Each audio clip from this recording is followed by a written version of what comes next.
It's a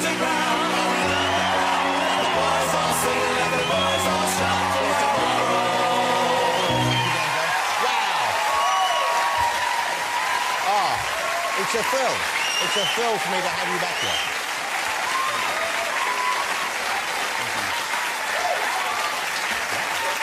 Just get a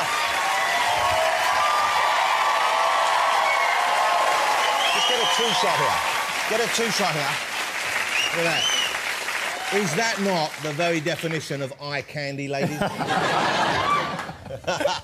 Howard, it's great to have you back. My pleasure. You're back here in Europe for holiday or for filming? Both. I was with the family in France and Italy and Spain for about 3 weeks, and Prague we went to, and then I went home for a week, and then I came back to pay for the trip. Oh, yeah.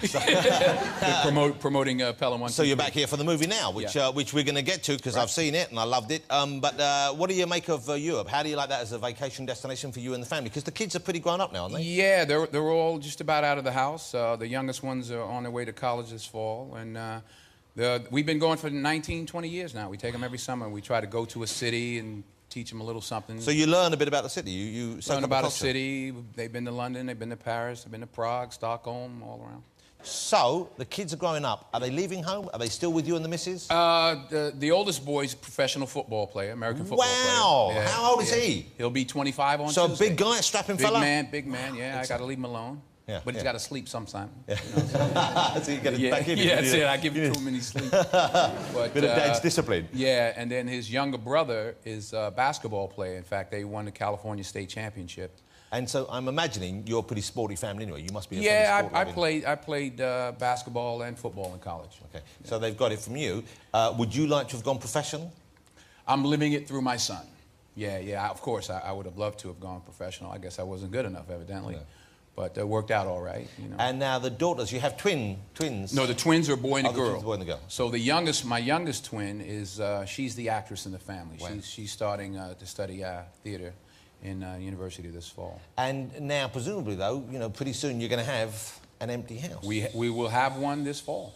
That's, I imagine, quite a hard thing to deal with, isn't it? Yeah, well, you know what? My wife, I left Wednesday night to fly. I've been to Spain, I've been to Berlin, I've been to... where am I? London. I've been to Paris and then here in London the last 5 days. And Wednesday night, my wife freaked out. She was out, she had a meeting, and she came home about 11 and nobody was home. And she went in the house and she said it was making too much noise. The house was creaking or something. So I get a message the next day. I was calling home. I'm like, oh, as soon as I leave, my wife's hanging out all night. Yeah. But I get a message the next day about 1 in the morning saying that she's driving around. She said, oh, hello, I'm just driving around, you know, I'll talk to you tomorrow. I'm like, what is that about? Come to find out, she was driving around the driveway.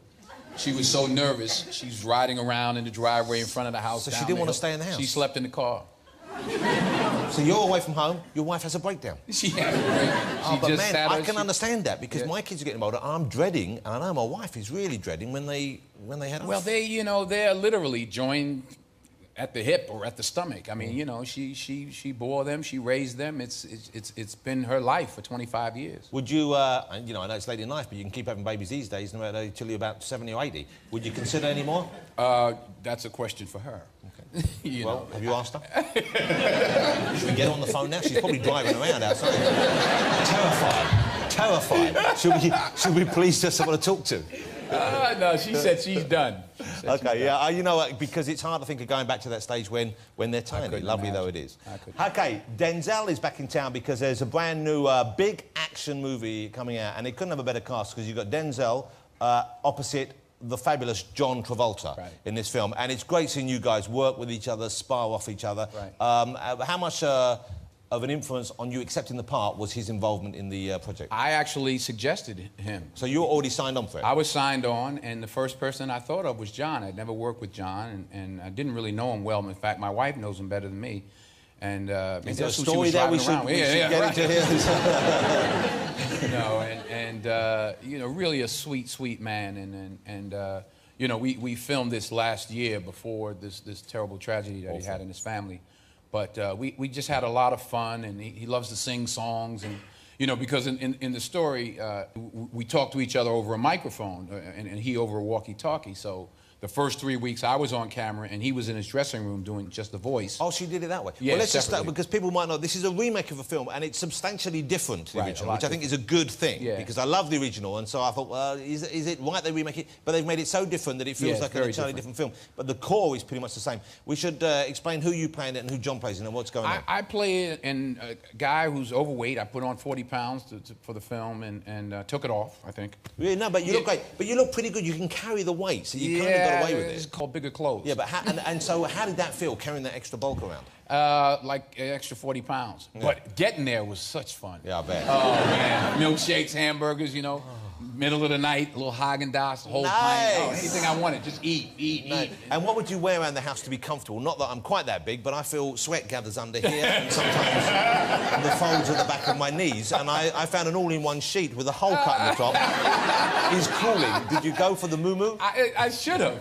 I should have. A poncho, perhaps? A poncho, yeah, a tent. And how did your wife react to you bulking up like this? What did she say about it? She was okay with it. She didn't mind cuddly I Denzel? think every wife wants their husband to be plump and, you know, fatten them up. You know, I noticed she doesn't eat. She cooks all this food for me, but she doesn't eat it. Do you think they make you fat so that you won't roam? Take you off the market, That's what it is. Yeah, I think so. I think there's some, I don't know. What do you think, gents? Is there something to that? Yeah. Ladies?